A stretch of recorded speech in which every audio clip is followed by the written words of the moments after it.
everyone, this is Pam with Bug Bites, and today I'm doing a card for She's a Sassy Lady blog.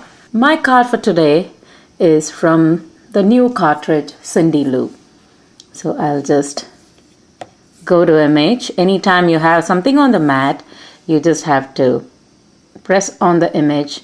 The cartridge will pop up, press that, and you can always go. If I had chosen shift in that image, it would bring this in red with that particular keypad layout for you. It will not exactly pinpoint the image as in CDS, but still close enough. Now I've chosen this particular one with the deer, and as you have seen, I have hidden the deer in this with the new hide and contour feature. When you're trying to make a card and you want to weld two images, even though the shape, this is a circle, it looks symmetrical, but always it's not when cutting with the Cricut. So even if you have the image, and just copy and paste it and flip the image and then bring it to weld it. Especially with a shape like this, which has holes which need to match up perfectly, you do need to flip it. And I have welded it with a small rectangle, just a personal choice. And another tip is, when you want to align, always keep the y-axis or the x-axis for you to align. Now I want this both placed exactly in a particular height. So I will select one of them, look at this, that is here it's 5.88, and set the next one also. Just press the Y and I will set the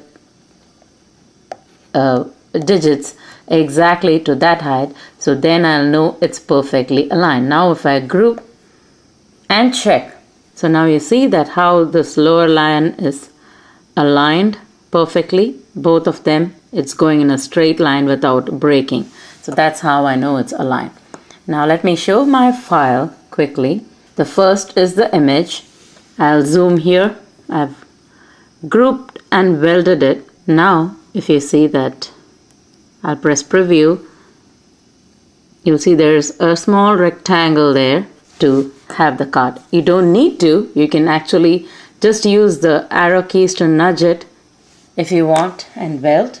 But I wanted it to close this way. On the second page, I have the lace which I've cut. And another thing, first when you're doing a card, you need to plan the envelope. I go to the envelope page and the key I have chosen is this one here. So let's select and see. I have hidden, you can see a faint red mark here. I have hidden the label.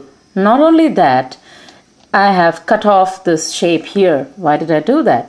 Because I wanted this card to be at a particular height, because if you break down this card, you'll see that there's a deer, there's a squirrel, there are some trees which intrinsically make up this card, this image. The deer, the squirrel, and the tree. I've selected that. Let me do a backspace. And I wanted this not below 2 inches for the Cricut to cut it properly. So for that, I had to increase the envelope. I thought that I could get away by taking off the couple of inches, and instead of that, I did not like that way it ended. Instead of that, I just wanted to use something like this, a cardstock like this with a Martha Stewart punch which I found, the arch one here, which goes much better with the loops and lace of this card. So I have cut off the card like that, and when planning the lace, you have to keep the eye open. I go to the lace, and then when you are in a particular tab, you cannot put that open. You have to go to another tab. So I'll just press the eye open over there. So once I do, sometimes you'll not be able to reach the eye. So then either tap out and tap in and try again. If that doesn't work, you have to recalibrate. See, now I can see that the eye is open and I can see the envelope here. Now if I zoom in, can you see the light gray tab here, these are the fold score marks. So I need to see that this shape, ignore this one, let's pull this out of the way. This has to fall inside this also with 1/4 inch at least give, because if you're going to add layers to it, like you're going to add pop tarts and flowers to it, you need it to be a little more than the exact fit. So that's the third thing to be aware of. The first one was to flip it. The second one was to check the height, the y-axis, and then place.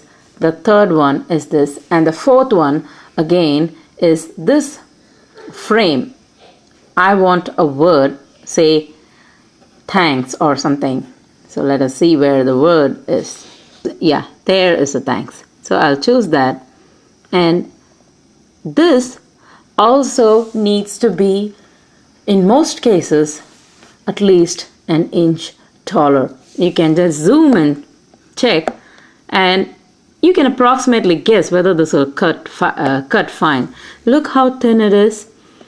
I have zoomed it to the maximum. It is still a little bit thin, and in some places it will tear if it's too small.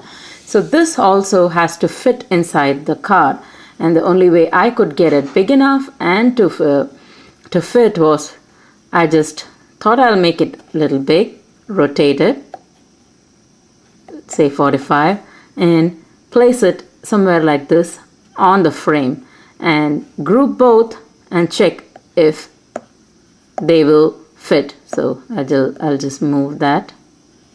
Okay, I've grouped it. I have to press on group again for it to release. Then make it purple, make the thanks purple, and bring it exactly to the position.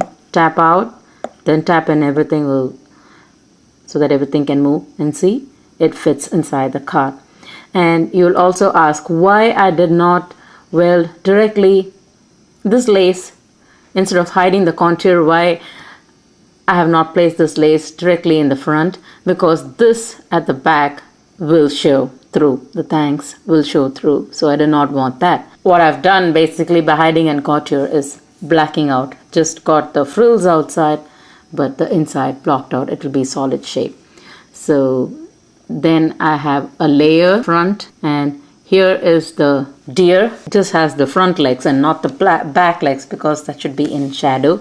And this is the fourth layer. I just kept it down. You can always move it up, so it doesn't matter. So you can just move it there wherever you want it to. Whichever color you want, you can just rearrange that. This is the blacked out version, which I've cut using a dark paper. And that's it for this card. Let's go and see how I assemble that.